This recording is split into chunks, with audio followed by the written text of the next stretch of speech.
Hi YouTube, who's your archer here? Well, I guess it looks alright.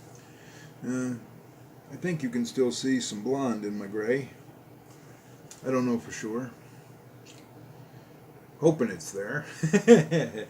Anyway, this is something I'm going to call the Sunday Stump. And on the Sunday Stump, I'm going to try to make a video every Sunday, and maybe I'll take it to a live stream eventually. But for right now, it's just going to be an uploaded video. On the Sunday Stump, I'm going to talk about channel updates and other things that might be on my mind at the time. I might talk about knives as far as what I think makes a good all-purpose knife, or what I think makes a good bushcraft knife or survival knife, whatever way you want to look at it. Although those three things to me are different knives. Excuse me. In this video, I just wanted to do some shout outs. Once again, I want to thank TAC at AOK Foraging and Adventures for her video response, and which has led other people to make, at least one other person to make a video response and do a shout out, who is Phil M. Rivers, and I'm very grateful for your video response and your shout out. And for another person who I'm grateful for their subscription is Kaylin Strain. Shukran, Kaylin. I do appreciate it very much. I grew up in the Detroit metropolitan area, and I have a spattering of Arabic because of it. Those are two people that, when I saw their new subscription to me, I looked at their channels and I looked over some of their videos, and I decided to sub them back.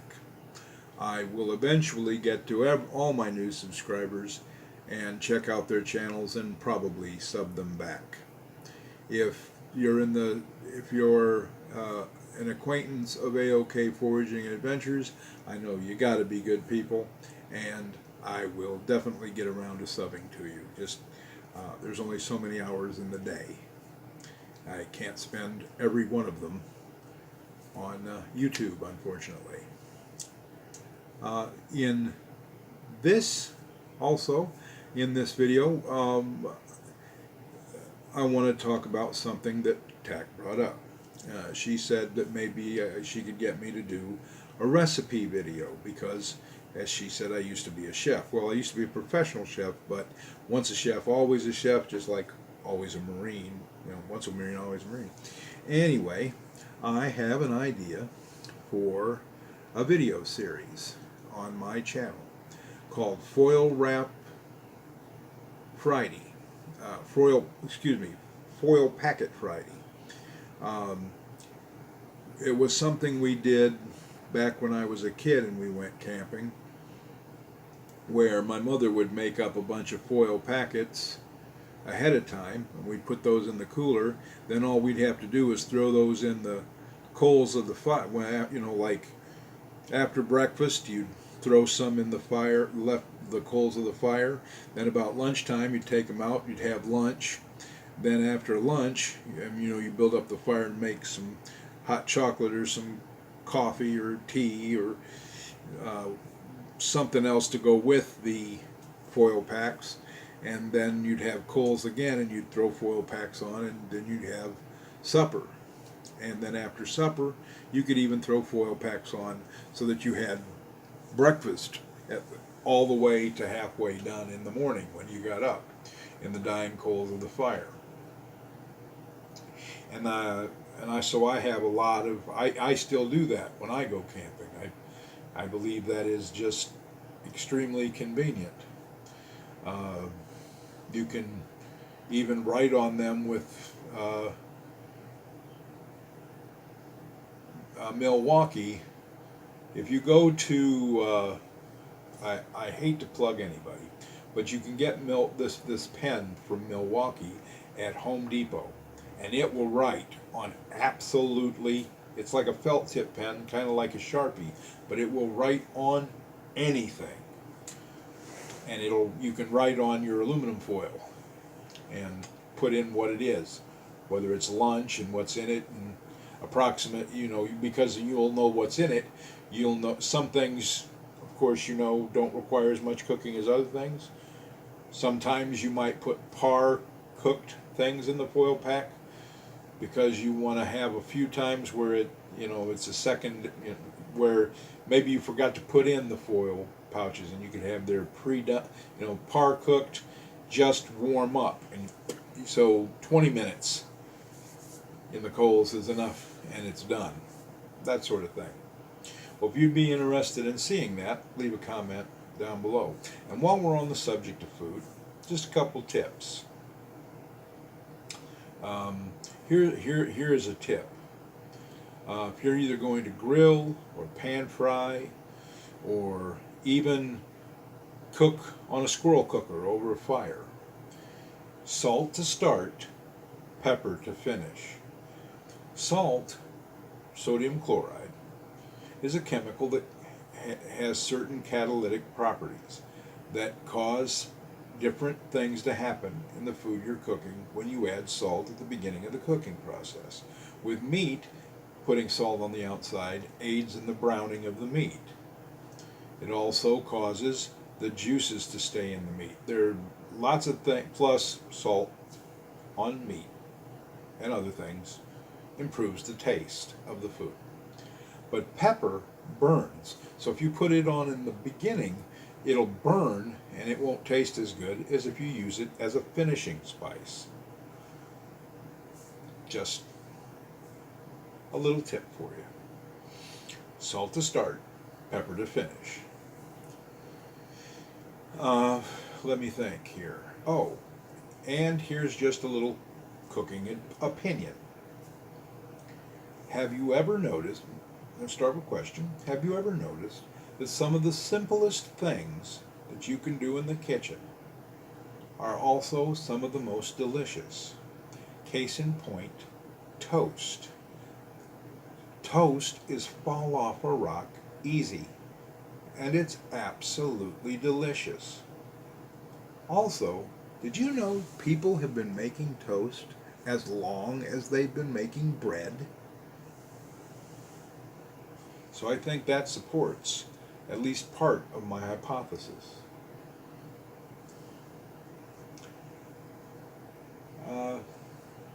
Also in this video, and I know that they already do Fire It Up Fridays, and but I have to, since I need to do the foil packets in fire coals, campfire coals, I'll have to do a Fire It Up Friday before I can do the foil wrap Friday. So I will combine them. And while I don't particularly care to cook in a canteen cup, I do have several, and I can cook in any vessel, or without them for that matter, but I will probably do a couple of Canteen Cup Tuesdays. I will definitely do at least one Cast Iron Wednesday, because I really love to cook with cast iron. Let me think.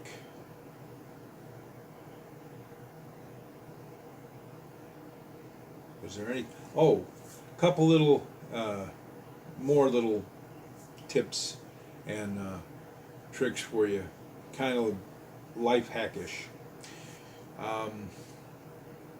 I don't know if you guys know this, but when you, if you buy soda pop in a 2-liter bottle, after you open it and you pour however many glasses of soda you're going to pour, you put the cap back on. Before you put it back in the refrigerator, give it a little shake. And your soda will stay nicely carbonated, won't go flat a lot longer. Seems counterproductive, I understand that, but it isn't. What you'll do is you'll release a little bit of the carbon dioxide from suspension in the soda pop. That will cause the container to swell, and that will cause the seal of your closed cap to be as tight as the factory, or nearly as tight as the factory new one, and that will hold in the carbonation. Did that make sense? I hope so. Second, do you find mosquito bites particularly troublingly itchy? I have a friend who worries them to the point where I ask her what happened there, and she said, mosquito bite. So I told her about this, and I'm going to tell you about it. I see lots and lots and lots of people carrying around these little things that are clipped to their shirt that have hand sanitizer on. Well, if you take a little drop of hand sanitizer, put it on the tip of your finger, and rub the mosquito bite as soon as you know you've got the mosquito bite, in under a minute, that mosquito bite will stop itching. In under 2 minutes, the swelling will go down. After 3 minutes, you won't even know you had a mosquito bite. If you doubt me, try it once. And let's see, one more. This one I discovered as a happy accident.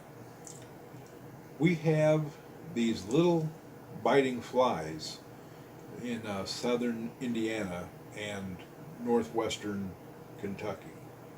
And they have very weak mandibles. But they found a spot on the human body that they can bite and then drink the blood. And that spot is inside your nose. And they don't, and I've had friends that have told me that they just suffered the dickens from these things. And I've never been bitten. You're going to say, well, why haven't you been bitten? Well, this is something that, like I say, happy accident discovery. I'm one of those people that if I can't breathe through my nose, I can't sleep. If I get snuffy or stuffy, whatever way you describe it in the part of the country you're in, or congested if you're in the UK or Canada, if that happens to me, it'll wake me up. I'll be unable to sleep, and I'll be crabby and nasty and grumpy, and I don't like that.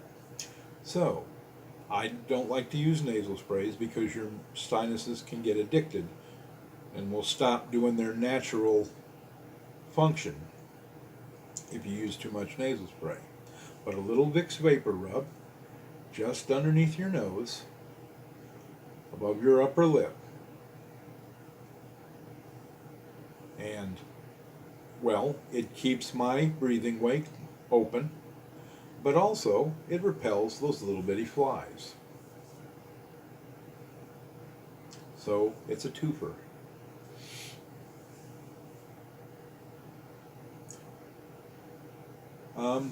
Is there anything that you guys would like to know about me, about anything that I've talked about in any of my videos that would like more detail? Let me know in the description box down below.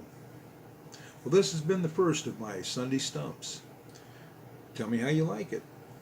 Please, if you did like it, think about giving me a thumbs up, or at least a positive comment down below. If you didn't like it, go right ahead and give me a thumbs down. It's one of the few things your vote actually counts in. And did I just talk about politics? It was completely unintentional. No, not really. I actually think votes do count. God bless and happy trails. And watch your top knot.